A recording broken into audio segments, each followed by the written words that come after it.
This is Karl Gerber from the Karl Gerber Workplace Lawyer Show on Talk Radio 790 KABC. I have an important announcement about the show tomorrow. It's pretty exciting. There's going to be a special time. We're going to be on at 10 in the morning, December 21st, 2019. Yes, 10 in the morning. So you're going to start your day off with some very unusual content.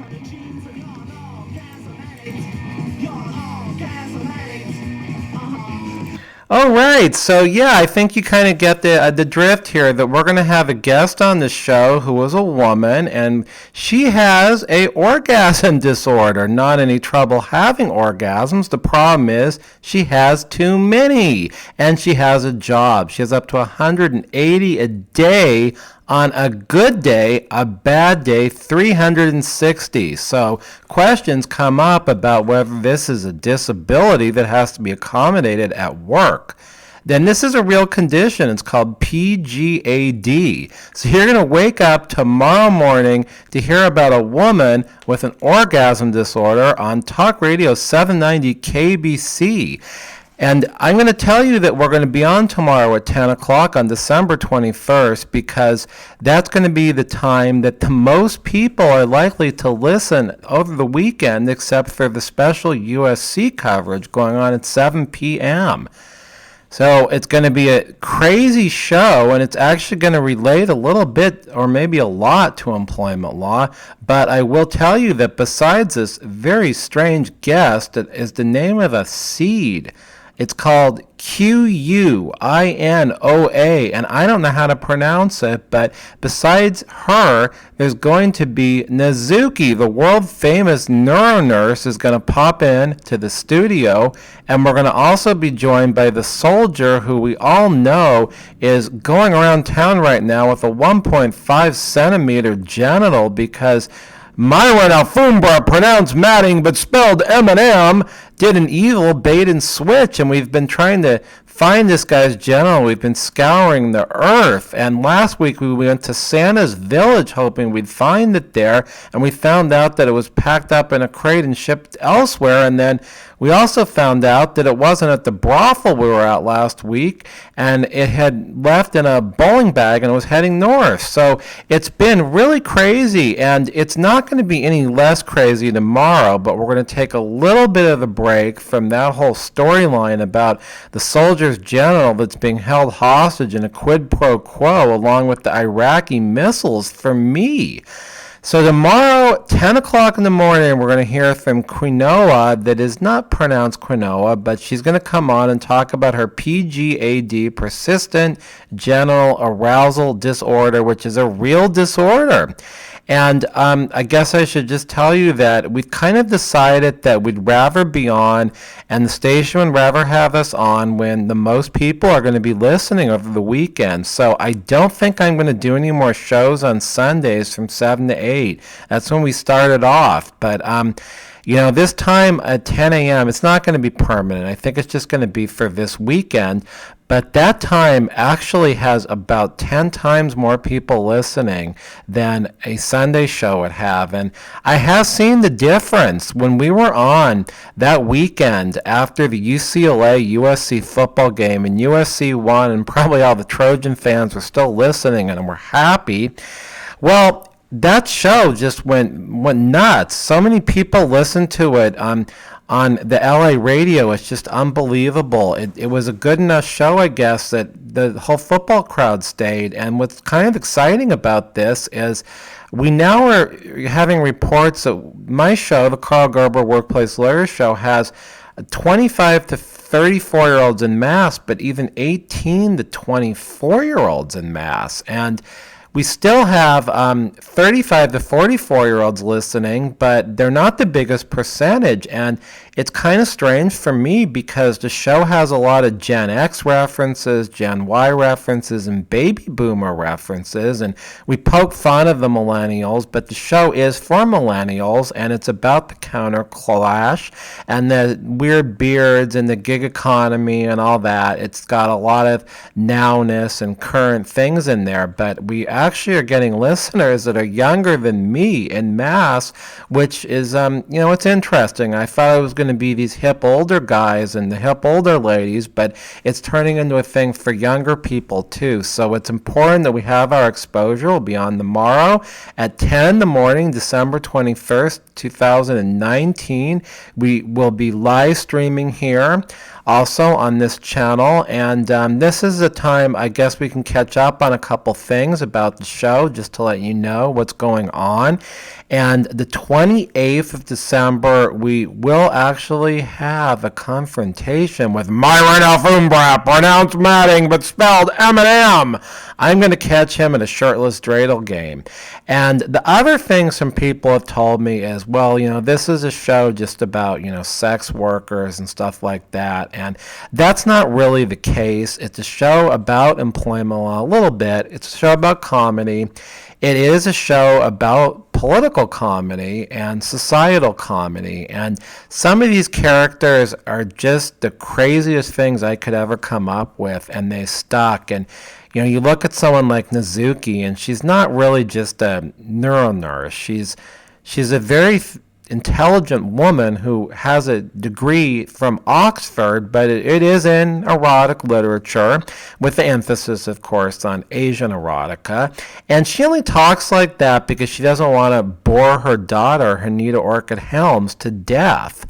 And then you have people like Remus Helms, who is really at this point just a figure in pop culture. And this is a man, and we have to say genital on the radio. We can't use other words. We talk a lot about genitals, and I actually never intended the show to be that way. But he's a man who has conquered the world with his genital and has done great things with it.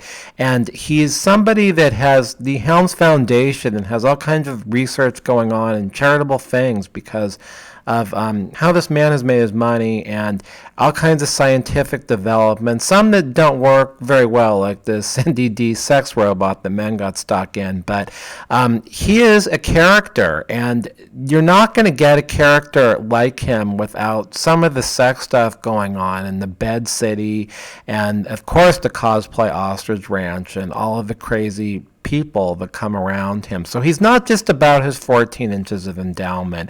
And Cindy D has also become a very complex character. And the joke is that really in 2019 or 2018 and now 2020, no one in the world, hopefully not the listeners, are having a landline phone sex call, but this woman is the most famous English-speaking landline phone sex operator in the world, and she's only 30 years old, but her daughter is a genius, and her mother is a mad scientist, and of course her sister Reverb is sort of a commentary and a little bit poking fun at some people that are younger than me, and this whole concept that now there are people that would rather have a cyber relationship or have those O's by a sound, which is Reverb is able to make that happen just with her voice. And ASMR, it isn't a lot. It's a lot of, as I said, it's a one with a nice face, a pretty face, and lipstick,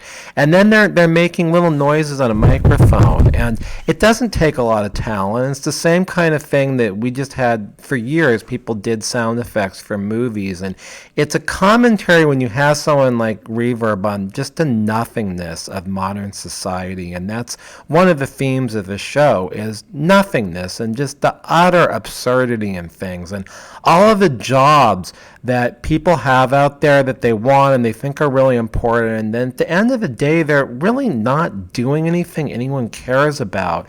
And we of course have the evil villain who does do the 3 trim plug for somebody who, he's impeached now. And there's a lot of controversy in the show about the Republicans and the Democrats and the ever-growing lo mein noodles that are actually not nylon. They are nylon. They're not Berber, I should say. So it is not really a show about sex workers. That isn't really what it's about. It's about the most outrageous, the most crazy and just absurd content that anyone can think of on a weekly basis, and it is very successful, and that's why the station wants it on where everyone's going to hear it, like tomorrow at 10 o'clock in the morning. When I wrote this episode about the woman with the orgasm disorder, I did not think it was going to air at 10 in the morning. And so, I hope it's okay that you guys will be having your Tang, the astronaut drink, and maybe your coffee and donuts and listening to Quinoa. And some of the, noises she's going to be making, because we are going to hear that. But 10 o'clock, some people are going to hear it. It's a real medical condition, and it is a show that I think more and more people do need to hear. And they are listening to, not only on this channel, on other internet sound sharing sites, and the radio, and elsewhere. So, it's really out there, and it's really raunchy, and that's what people want now. And I think it's a great thing that KABC is behind this show and is putting it on times when a lot of people are going to listen, because it is just the polar opposite of some of the weekday content and Ben Shapiro and all that. And the station recognizes that this is alternative content, and it's pretty cool if they're putting alternative content on what's otherwise a conservative talk radio station, and the conservative talk radio listeners think it's funny, and so does the rest of the world. And as I keep saying, on the internet, a lot of the people listening are not even in the United States. So the show has a broad international and Los Angeles, Southern California appeal to it. And it's just really neat that this is on a station that doesn't really air this kind of content. And, we all thought it was going to be a show where I was going to interview people about employment law, but that was really boring, and nobody really cares about that. And I was bored doing it 2 or 3 times whenever I did it, and the guests just weren't that interesting. And this is way different, and it is commanding the audience. And when it was on, when everyone in Los Angeles was listening to the UCLA USC football game, and they stuck around, they heard the show, they all kept listening to it. They could have turned off the dial, but they didn't. And that was a testament to the fact that this is crazy. And I think it would be crazy, and it would be even better if I had more time to script these, if we had more actors, although now these shows have a lot of actors in them, and they're getting more and more complicated, and we're experimenting with sound effects. But I'm doing the sound effects myself, and so trying to do that and direct the thing and act in it. And we really don't do retakes, and these shows are recorded live. It's really very difficult. And so you're getting what you're getting, and there are parts of these shows which are just outrageously funny. And I really do challenge anybody to find content that is as crazy and funny as the content on the Karl Gerber Workplace Lawyer Show. Listen tomorrow. You won't be displeased. I think Quinoa will be very pleased, and it's going to be a great show with a woman with that persistent genital arousal disorder. So I hope you're listening. Tune in and stay tuned to this channel, because we might move around a little bit if there's going to be a USC game. I don't want to be on Sundays anymore, 7 to 8, and so we're going to be on the times the station has the most people listening on the weekend, because they just eat this thing up on the Karl Gerber Workplace Lawyer Show on Talk Radio 790 KABC.